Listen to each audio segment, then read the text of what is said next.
पाठ 7 ईदगाह। रमजान के पूरे 30 रोज के बाद ईद आती है। कितना मनोहर और सुहावना प्रभात है। वृक्षों में कुछ अजीब हरियाली है, खेतों में कुछ अजीब रौनक है, आसमान पर कुछ अजीब लालिमा है। आज का सूर्य देखो कितना प्यारा, कितना शीतल है, मानो संसार को ईद की बधाई दे रहा हो। गांव में कितनी हलचल है। ईदगाह जाने की तैयारियां हो रही हैं। लड़के सबसे अधिक प्रसन्न हैं। जल्दी मची है कि लोग ईदगाह के लिए चलते क्यों नहीं। हामिद बहुत प्रसन्न है। वह 4-5 साल का गरीब और दुबला पतला लड़का है। उसका बाप गत वर्ष हैजे की भेंट हो गया और माँ न जाने क्यों पीली होती होती एक दिन मर गई। हामिद अब अपनी बूढ़ी दादी अमीना की गोद में ही सोता है। अमीना का दिल घबरा रहा है। गांव के बच्चे अपने अपने बाप के साथ जा रहे हैं। हामिद का अमीना के सिवा कौन है। उसे कैसे अकेले मेले जाने दे।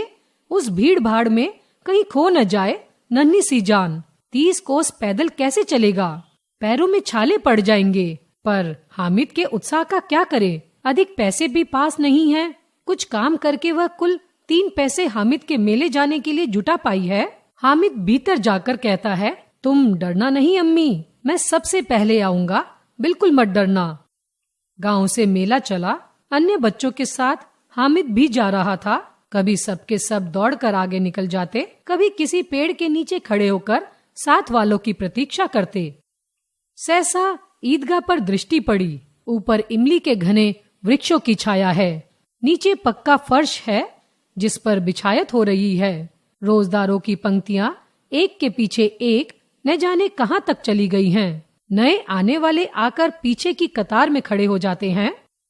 धन और पद का यहाँ कोई प्रश्न ही नहीं है। लाखों सिर एक साथ खड़े हो जाते हैं, एक साथ झुकते हैं, फिर सब के सब एक साथ झुकते हैं और एक साथ घुटनों के बल बैठ जाते हैं। जैसे बिजली की लाखों बत्तियां एक साथ जल उठे और फिर एक साथ बुझ जाएं। अपूर्व दृश्य था। मानो भातृत्व भाव का एक सूत्र इन समस्त आत्माओं को एक लड़ी में पिरोए हो। नमाज समाप्त हुई। लोग आपस में गले मिल रहे हैं। बूढ़े और बच्चे भी मग्न हैं। मिठाई और खिलौनों की दुकान पर लोगों का आना शुरू हो गया है। उधर दुकानों की कतारें लगी हैं। तरह तरह के खिलौने हैं। सिपाही और मुजरिम, राजा और वकील, भिश्ती और धोबी। वाह, कितने सुंदर खिलौने हैं। बस अब बोलना ही चाहते हैं। महमूद सिपाही लेता है, खाकी वर्दी और लाल पगड़ी वाला, कंधे पर बंदूक रखे हुए। मालूम होता है अभी कवायद किए चला आ रहा है। मोहसिन को भिश्ती पसंद आया, कमर झुकी हुई, ऊपर मश्क रखी हुई। नूरे को वकील से प्रेम है। काला चोगा, नीचे सफेद अचकन, अचकन के सामने की जेब में घड़ी, सुनहरी जंजीर, एक हाथ में कानूनी पोथा लिए हुए। मालूम होता है अभी अभी अदालत से बहस करके चले आ रहे हैं। सब 2-2 पैसे के खिलौने हैं। हामिद के पास 3 पैसे हैं। वह इतने महंगे खिलौने कैसे ले। खिलौनों के बाद मिठाइयों का नंबर आता है। किसी ने रेवड़ियां ली हैं, किसी ने गुलाब जामुन मजे से खा रहे हैं। मिठाइयों के बाद कुछ दुकानें लोहे की चीजों की थी। सब आगे बढ़ जाते हैं। अकेला हामिद दुकान पर रुक जाता है। कई चिमटे रखे हैं। उसे ख्याल आया, दादी के पास चिमटा नहीं है। तवे से रोटियां उतारते समय हाथ जल जाता है। अगर वह चिमटा ले जाकर दादी को दे तो वह कितनी प्रसन्न होगी। फिर उसकी अंगुलियां कभी न जलेंगी। खिलौनों से क्या फायदा। जरा देर तो खुशी होती है, फिर तो कोई उनकी ओर आंख उठाकर भी नहीं देखता। हामिद के साथी आगे बढ़ गए हैं। छबील पर सब के सब शरबत पी रहे हैं। हामिद सोचता है, देखो कैसे हैं ये सब। इतनी मिठाइयां ली, मुझे किसी ने एक भी नहीं दी। उस पर कहते हैं मेरे साथ खेलो। खाए मिठाइयाँ, उन्हीं का मुंह सड़ेगा, फोड़े फुंसियां निकलेंगी, जबान चटोरी हो जाएगी। मैं क्यों जीभ खराब करूं। मैं तो चिमटा ही लूंगा।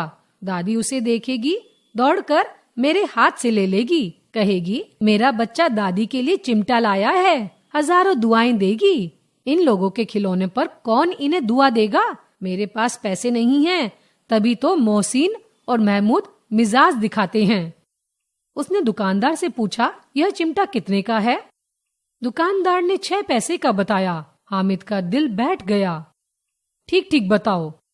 ठीक ठीक 5 पैसे लगेंगे, लेना हो तो लो, नहीं तो चलते बनो।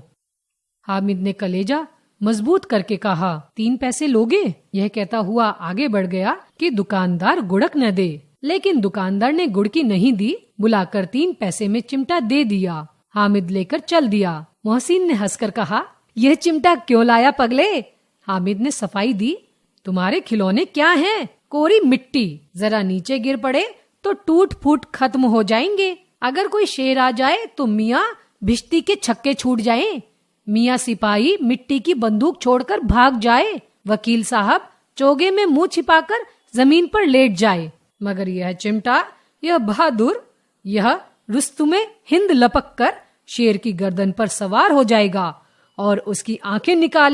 हामिद के तर्क का बच्चों के पास जवाब न था। औरों ने 3-3, 4-4 आने खर्च किए, पर कोई काम की चीज नहीं ले सके। हामिद ने 3 पैसे में रंग जमा दिया। हामिद की बात का ऐसा रौब पड़ा कि जो साथी अभी तक उसे गांठ ही नहीं दे रहे थे, वे बारी बारी से उसे अपने खिलौने दिखाने लगे। हामिद ने भी खुले दिल से उनके खिलौनों की तारीफ की।